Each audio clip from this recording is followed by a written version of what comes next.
बहुत समय पहले कनान देश में इसहाक और रिबका रहते थे। इसहाक अब्राहम के पुत्र थे। वही अब्राहम जिन्हें परमेश्वर ने एक महान वंश का वचन दिया था। लेकिन रेबिका कई साल तक संतान नहीं जन सकी। इसहाक ने अपनी पत्नी रेबिका के लिए यहोवा से प्रार्थना की और यहोवा ने उनकी प्रार्थना सुन ली। रेबिका गर्भवती हुई, लेकिन उनकी गर्भ में कुछ अजीब सा चल रहा था। उनकी गर्भ में दो बालक आपस में धक्का मुक्की कर रहे थे। रेबिका ने परमेश्वर से पूछा, अगर यही हाल है तो मैं क्यों जी रही हूँ? यहोवा ने कहा, यह एक भविष्यवाणी है। दो भाई जन्म लेंगे, एक होगा शक्तिशाली शिकारी, वहीं दूसरा होगा शांत स्वभाव वाला, परंतु छोटा भाई बड़े भाई पे अधिकार करेगा। पहला बेटा लाल और रोएदार निकला, जिसका नाम रखा गया एसाव। दूसरा बेटा अपने बड़े भाई की एड़ी पकड़े हुए निकला, जिसका नाम रखा गया याकूब। जैसे जैसे दोनों बड़े हुए, एसाव एक माहिर और शिकारी बन गया। उसका जीवन मैदान और जंगल में बीतता, वहीं याकूब घर में रहता, शांत और विचारशील था। इसहाक एसाव से प्रेम करता था क्योंकि वह उसका शिकार खाता था, पर रेबिका याकूब से प्रेम करती थी। एक दिन एसाव शिकार से थका हारा घर लौटता है। याकूब दाल पका रहा था। एसाव कहता है, जल्दी कुछ खाने को दे, मैं भूख से मर रहा हूँ। याकूब कहता है, अच्छा पहले मुझसे वादा करो कि मुझ पे कभी हुक्म नहीं चलाओगे। एसाव कहता है, मैं भूख से मर रहा हूँ, मुझे खाना दे भाई, ये हुक्म मेरी भूख नहीं मिटा सकता। इस प्रकार एसाव ने अपना जन्मसिद्ध अधिकार का हक याकूब को दे दिया। एक कटोरा दाल और भविष्य बदल गया। जब इसहाक की उम्र हो गई और उनकी आंखें धुंधली होने लगी, तो उन्होंने सोचा कि अब अपने बड़े बेटे एसाव को आशीर्वाद देने का समय आ गया है। इसहाक ने कहा, बेटा शिकार पकड़ के लाओ, मैं खाऊंगा, फिर तुम्हें आशीर्वाद दूंगा। लेकिन यह रेबिका ने सुन लिया और उसे याद आया कि परमेश्वर ने कहा था, छोटा बड़े पर अधिकार करेगा। फिर रेबिका दौड़ती हुई याकूब के पास में गई और कहा, खाना मैं तैयार करती हूँ, तू जल्दी अपने पिता के पास जाकर आशीर्वाद ले ले। याकूब को उसके पिता पहचान न पाए, इसलिए रेबिका ने एसाव के कपड़े पहनाए और उसके गले व हाथों में बकरे की खाल बांधी, ताकि वह एसाव की तरह रोएदार लगे। फिर याकूब उसके पिता इसहाक के पास में जाता है। इसहाक कहता है, कौन है बेटा? याकूब कहता है, मैं एसाव हूँ पिताजी।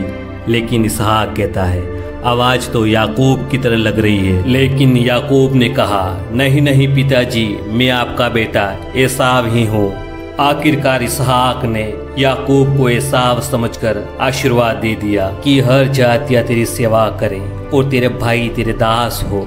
और फिर जब शाम हुई, सूरज ढलने लगा, एसाव शिकार लेकर अपने पिता के पास पहुंचा तो उसके चेहरे पे जीत और गर्व का भाव था और कहा, पिताजी उठिए, मैं आपकी पसंद का शिकार लाया हूँ, इसे खाइए और मुझे आशीर्वाद दीजिए। इसहाक उसकी आवाज सुनकर हैरान हो गया, मानो कि उसकी आत्मा कांप उठी हो। इसहाक ने कहा, कौन हो तुम और वहाँ कौन था जिसने मुझे अभी अभी भोजन कराया?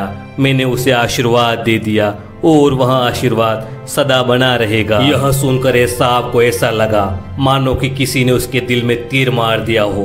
उसका चेहरा लाल हो गया और आंखों में क्रोध और आंसू दोनों थे। रोते हुए कहने लगा, पिताजी मुझे भी आशीर्वाद दीजिए। इसहाक कहता है, तेरा भाई धोखे से तेरा आशीर्वाद ले गया। एसाव कहता है, वह धोखेबाज है, पहले मेरा जन्मसिद्ध अधिकार ले गया और अब मेरा आशीर्वाद। एसाव क्रोधित हो गया, उसके दिल में बदले की आग लगने लगी। रेबिका ने एसाव को जब इस हाल में देखा तो उसका दिल डर से भर गया। वह जानती थी अगर तुरंत कोई कदम नहीं उठाया तो वह याकूब को मार डालेगा। रेबिका याकूब से कहती है, सुन बेटा, तेरा भाई तुझसे घृणा करता है, वह तुझे मारना चाहता है, तू तुरंत यहाँ से भाग जा मेरे भाई लाबान के पास। कुछ दिन वहाँ रहना जब तक उसका क्रोध ठंडा न पड़ जाए। याकूब कहता है, माँ मैं वापस आऊंगा।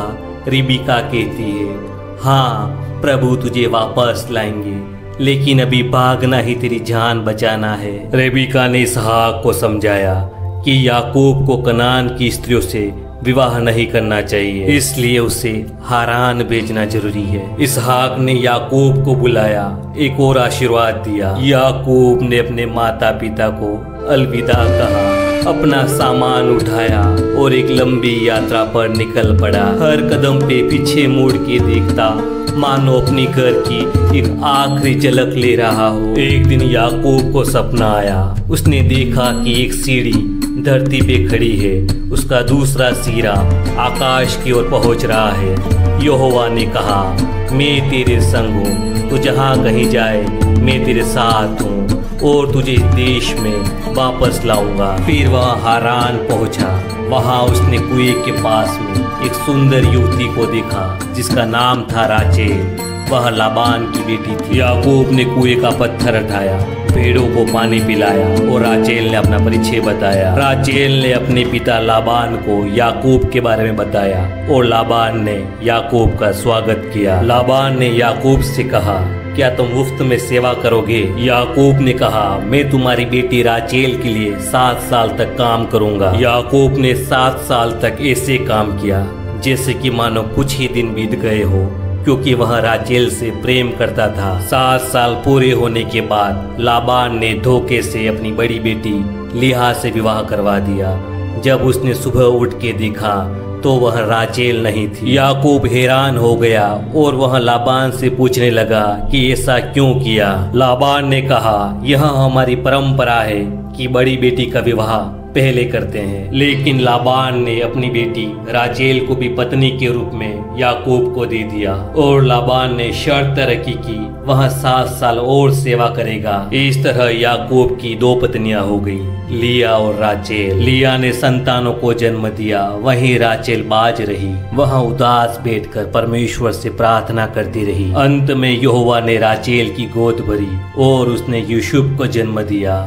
यूसुफ के जन्म के बाद याकूब ने लाबान से कहा कि वह अपने घर लौटना चाहता है। लाबान ने कहा, तेरे कारण मुझे आशीर्वाद मिला है, यहाँ रहे, मैं तुझे मजदूरी दूंगा। याकूब ने एक समझौता किया कि वह केवल चित्तीदार और धब्बेदार भेड़ बकरियां लेगा। यहोवा ने याकूब को आशीर्वाद दिया और उसके पास बहुत पशु, सेवक, धन हो गया। लाबान और उसके बेटों का रवैया बदलने लगा। परमेश्वर ने याकूब से कहा कि वह अपने देश लौट जाए। याकूब अपने बच्चों व पत्नियों को लेकर चुपचाप निकल पड़ा। लाबान ने याकूब का पीछा किया, लेकिन परमेश्वर ने लाबान को सपने में चेताया था कि वह याकूब को नुकसान न पहुंचाए। आखिर दोनों के बीच में समझौता हुआ और उन्होंने एक पत्थर का ढेर खड़ा करके उसे गवाह बनाया। याकूब अपने घर लौट रहा था, लेकिन उसे याद था कि एसाव उसे मारना चाहता है। याकूब ने एसाव के लिए बहुत सा उपहार भेजा और अपने परिवार को सुरक्षित स्थान पे बांट दिया। जब रात में याकूब अकेला रह गया तो एक रहस्यमय पुरुष से